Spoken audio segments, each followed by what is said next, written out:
the internet killed the record industry, which I should explain a bit Tell more. us how. These days, it's hard for bands to make money selling albums.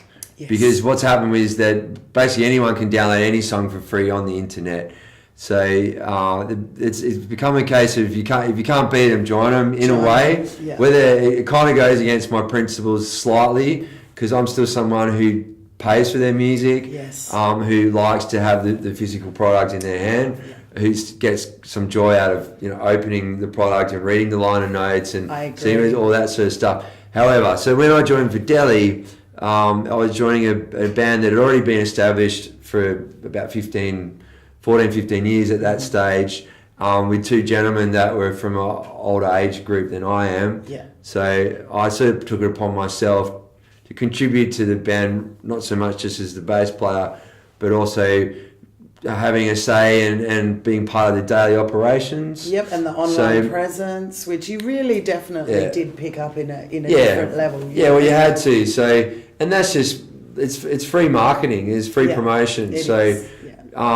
Rather than paying a publicist $100,000 to do it, you kind of just do it yourself. Yeah. And it does work. You do get in contact with people. You can let people know where you're playing. Mm-hmm. You can talk directly to people through videos, messages, comments, likes, etc., etc. So, have you found that, when you get people to your shows, that there are quite a few more than you would expect that actually want to buy the physical product? Yeah, well, that's the thing. What you perhaps lose in revenue from putting out an album and it going online for free, you hopefully make back in the exposure that you're getting to the people that actually come to the live show. Yeah. And you generally find, depending on the style and the genre of music, we were a blues rock band, so we had attracted an older demographic anyway, who, like myself, like to buy the CD and that. So, but that's how bands make money these days. It's bums on seats, and it's selling and merchandise, CDs, T-shirts, etc. So even though we have all of the online presence, at the end of the day, it's still about physical sales and merchandise. I know a lot of bands can make huge dollars out of merchandise. Yeah. So even if you are, say, throwing out a single on iTunes that night after the gig, people will still buy a hat or a T-shirt or merchandise, so you can actually physically make money out of things like that still. Yeah, it's important. And merchandise is one of these things that, like, a record company or a distributor or whoever doesn't get a cut of. It's just purely the band. It's the band. So, but generally what happens is probably a lot of musicians and bands out there would agree with me. You take that money and then you reinvest it back into the band. So most people do. Merch tends to fund the next album, doesn't it? Or whatever you can get going. So amazing background you've got, Lee, and just so much experience, and I love your social media savviness, and you're on a new journey now. So tell me what's going on now. Yeah, because I'm becoming a father, I returned back to Australia in June of this year. Mm-hmm. Which was a little sad. I really loved playing in Videli and working with the guys. And touring Europe. Living in Europe and being based there and having my partner still in Australia wasn't really going to work out. So I've come home and I'm happy to come home, and I'm really looking forward to the future. But I'm still a musician and will always be a musician, and I still want to play, and I still see it as a chance of actually creating some income for my family. So I've taken a leap to start my own band called The Lethals. The Lethals, I like it. Yeah, it's a band with two friends of mine, also from Perth, Western Australia. The guitar player, his name is Paul Cush. Hi Paul, how you going? Cushy. And the drummer is a good friend of mine, Steve Brooks. Okay. So where are those boys from, and how did you guys meet? Steve... I'll start with Steve. He was my best mate through high school. Okay. We grew up playing music together, him on the drums and myself on the bass. So we would spend lunchtimes in the gym jamming. It's kind of cool that the two of us can play music together again, because I lived over east for 10 years, and then I joined Videli, so we haven't had really much of an opportunity to play. So wow, so it's done the 360. Yeah, it's really nice in that regard. Yeah. I'm the godfather to his oldest son, and you know, so we've a close family connection there. Yeah. But more importantly, he can play, so that's really important. Yeah. And then Paul, I met Paul basically around the time I came back to Perth to join Videli. Yeah.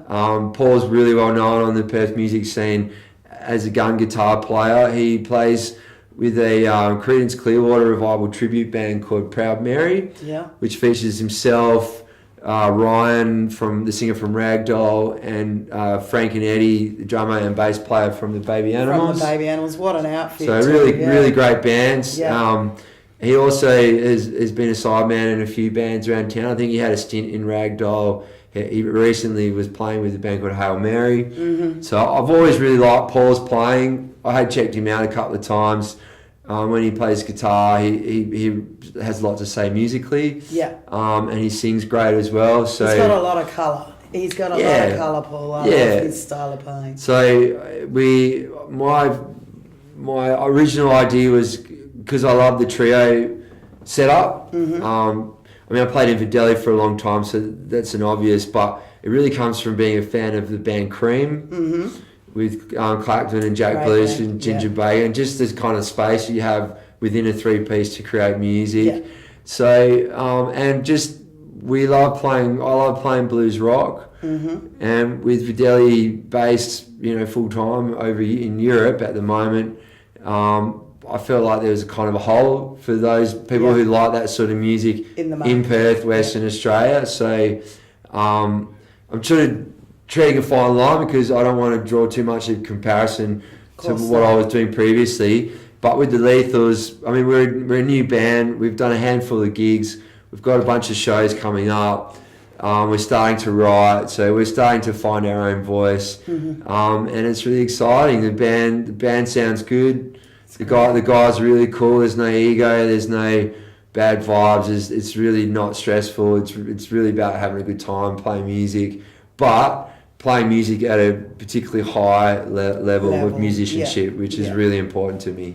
Well, it makes you stand out from the crowd as well, and you all are a great bunch of guys, and it really does come across on stage as well. When a band has that tight feel, and they're mates as well as musicians together, it definitely it spits it out there to the crowd. They pick up that vibe, and I think people really respond to close relationships. Absolutely, respect your audience. And musically, it comes out musically as well. You have respect for each other musically, and you're not stepping on each other's toes on stage. I think so, and audiences aren't dumb. You need to respect your audiences. So if the band's having a good time and there's smiling going on, then generally the audience will be having a good time as well. Absolutely. And I've been really lucky to work with the Lethals a few times as well. And great vibe, great, atmosphere when those boys are playing. So if you can, get out there and see them at all. Where have you been playing with the Lethals around town? We've done a few shows at the Indie Bar in Scarborough, the famous Indie Bar.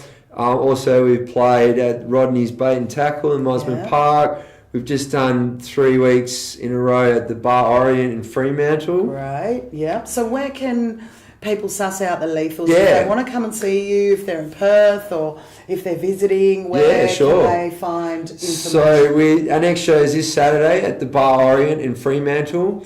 And then we have one coming up at the Bassendean Hotel on the 29th of October, which is a Sunday session. Following that, we're back at the Indie Bar on the 24th of November. Okay. It's a bit of a jump, but my child's due in that break. So you got to have a break for babies. I want to be there. So have you got a Facebook page? And I just want to spell it for people, because obviously we've got people all over the world. So it's Lethals. The Lethals. Yep. And you've got a Facebook page, have you? Yes, we do. It's www.facebook.com/The Lethals. Okay. Spelled THELETHALS.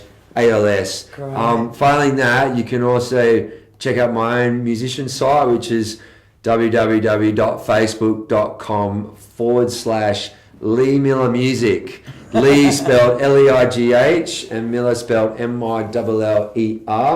All the gigs are listed on there. Yeah. I'm also mentioned that for all the Lethal shows, they're all free entry.